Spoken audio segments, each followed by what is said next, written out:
حامدا و مصلیا اما بعد، بخاری اور مسلم کی روایت ہے، اور صحابی رسول ہیں خباب بن ارت۔ یہ وہی صحابی رسول ہیں جن کو زندہ رہنے والے صحابیوں میں سے سب سے زیادہ کفار نے عذاب دیا تھا، سب سے زیادہ سزا دی تھی، سب سے زیادہ تکلیفیں دی تھیں۔ وہ روایت کرتے ہیں، فرماتے ہیں شکونا الی رسول اللہ صلی اللہ علیہ وسلم، ہم نے نبی اکرم صلی اللہ علیہ وسلم کے پاس شکایت کی، ہم لوگ گئے شکایت کرنے کے لیے۔ وَهُوَ مُتَوَسِّدٌ بُرْدَةً فِي ظِلِّ الْكَعْبَةِ، اللہ کے نبی صلی اللہ علیہ وسلم ٹیک لگا کر کے چادر اوڑھے کعبہ کے سائے میں بیٹھے ہوئے تھے۔ تو اللہ کے نبی صلی اللہ علیہ وسلم سے ہم نے کہا الا تستنصروا لنا الا تدعوا لنا، کیا آپ اللہ تبارک و تعالیٰ سے ہمارے لیے مدد نہیں طلب کریں گے؟ کیا ہمارے لیے دعا نہیں کریں گے؟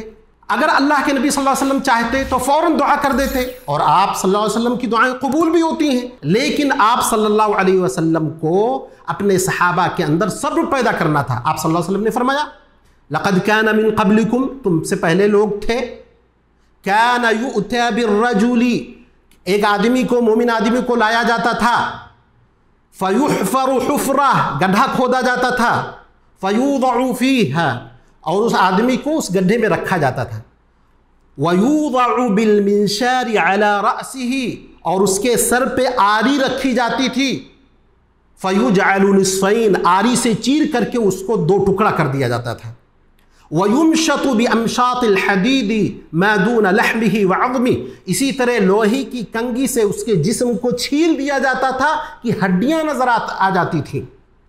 کل ذالک لا یصدہ عن دینہ، یہ ساری مشکلات، سارے عذاب، ساری سزائیں اس کو اس کے دین سے نہیں روکتی تھی۔ پھر اللہ کے نبی صلی اللہ علیہ وسلم نے فرمایا واللہ لیتمن ھذا الامر، اللہ کی قسم یہ امر یعنی یہ دین پہنچ کر کے رہے گا، ہر گھر میں پہنچے گا، ہر جگہ پہنچے گا، ولکنکم تستعجلون، لیکن تم لوگ جلد بازی سے کام لیتے ہو۔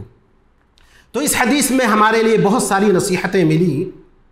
پہلی چیز یہ کہ اللہ کے نبی صلی اللہ علیہ وسلم نے صحابہ کرام کو ان چیزوں کی یا ان لوگوں کی مثال دی جو ان سے زیادہ پریشانی سے گزر رہے تھے یا جو گزر گئے تھے۔ یہ ہمارے دین کا اصول ہے، یہ ادب ہے جو اللہ کے نبی صلی اللہ علیہ وسلم نے ہم کو سکھلایا ہے۔ کبھی بھی پریشانی کی حالت میں اپنے سے نیچے والے لوگوں کو دیکھنا چاہیے۔ ترمذی کی روایت ہے، اللہ کے نبی صلی اللہ علیہ وسلم نے فرمایا کہ اگر ایسا کرو گے تو اللہ کی نعمتیں جو تمہارے پاس ہیں اس کو حقیر نہیں سمجھو گے، اپنے سے بڑوں کو دیکھو گے، اپنے سے آرام دہ لوگوں کو دیکھو گے، کہو گے دیکھو اللہ نے ان کے اوپر کتنے انعامات دیے اور مجھے پریشانی میں مبتلا کر کے رکھا ہے۔ اگر آپ شکر گزار بندہ بننا چاہتے ہو تو مشکل میں جو آپ سے زیادہ بھیانک صورتحال سے گزر رہے ہیں یا گزر چکے ہیں ان کے حالات کو پڑھیے۔ تو اللہ کے نبی صلی اللہ علیہ وسلم نے یہی بات ان کو بتلائی کہ تم سے پہلے دین ہی کے معاملے میں لوگوں کو قتل کر دیا جاتا تھا، چیر دیا جاتا تھا، لوہے کی کنگھی سے ان کے جسم کو چھیل دیا جاتا تھا، لیکن انہوں نے اس پر صبر کیا اور اپنے دین سے نہیں پھرے۔ پھر اللہ کے نبی صلی اللہ علیہ وسلم نے فرمایا کہ اس دین کو اللہ مکمل کر کے رہے گا۔ صبر کرو نہ صبر کرو، دین ہمارا محتاج نہیں، ہم دین کے محتاج ہیں۔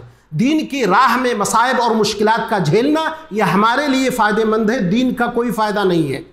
اسی طرح اللہ کے نبی صلی اللہ علیہ وسلم نے جو آخری جملہ کہا وَلَكِنَّكُمْ تَسْتَعْجِلُونَ، تم لوگ جلد بازی سے کام لیتے ہو، یہ بہت بڑی بات ہے۔ آپ سوچئے سخت مشکلات کا سامنا ہے، اور 3 سال جو قطع تعلق کیا تھا کفار مکہ نے، اسی طرح مشکلات در مشکلات صحابہ کرام کے پاس ہیں۔ کیا کرنے آئے تھے؟ دعا کے لیے، دعا کی درخواست کے لیے آئے تھے۔ اللہ کے نبی صلی اللہ علیہ وسلم نے ان کو جلد باز کہا، اور ایک طرف قرآن کریم میں جہاں یہ کہا گیا ہے متی نصر اللہ، جب لوگ کہتے تھے اللہ کی نصر کب ہے، اللہ کی مدد کب آئے گی، اللہ تبارک و تعالیٰ نے فرمایا الا ان نصر اللہ قریب، سمجھ لو، خبردار رہو، جان لو اللہ کی مدد قریب ہے۔ یہ قریب والی مدد کتنے سال میں آئی جس کو اللہ تبارک و تعالیٰ نے قریب کہا ہے؟ تقریباً 15 سالوں کے بعد۔ کیا معلوم ہوا؟ معلوم یہ ہوا کہ صبر کی مدت آپ کی 10 دن، 10 سال، 50 سال تک بھی ہو سکتی ہے، طویل ہو سکتی ہے، لیکن ہر حال میں مدد آئے گی۔ صحیح روایت میں ہے، حدیث قدسی میں ہے، اللہ تبارک و تعالیٰ فرماتا ہے وعزتی و جلالی، میری عزت اور میری جلال کی قسم، لانصرنک ولو بعد حین، میں تمہاری ضرور ضرور مدد کروں گا گرچہ تھوڑی دیر کے بعد۔ یہ تھوڑی دیر کے بعد جو ہے یہ ممکن ہے 10 دن ہو، 10 سال ہو، 50 سال ہو، لیکن بہرحال آپ کی مصیبت کی دوا آئے گی، آپ کی مصیبت چھٹے گی۔ آپ صبر کیجئے اور اللہ رب العزت والجلال سے اس صبر پر ثواب کی امید رکھیے۔ اللہ تبارک و تعالیٰ سے دعا ہے کہ اللہ تبارک و تعالیٰ ہمیں صبر کی توفیق عطا فرمائے، رب العزت والجلال ہمیں نیک اعمال کی توفیق عطا فرمائے۔ وآخر دعوانا الحمد للہ رب العالمین۔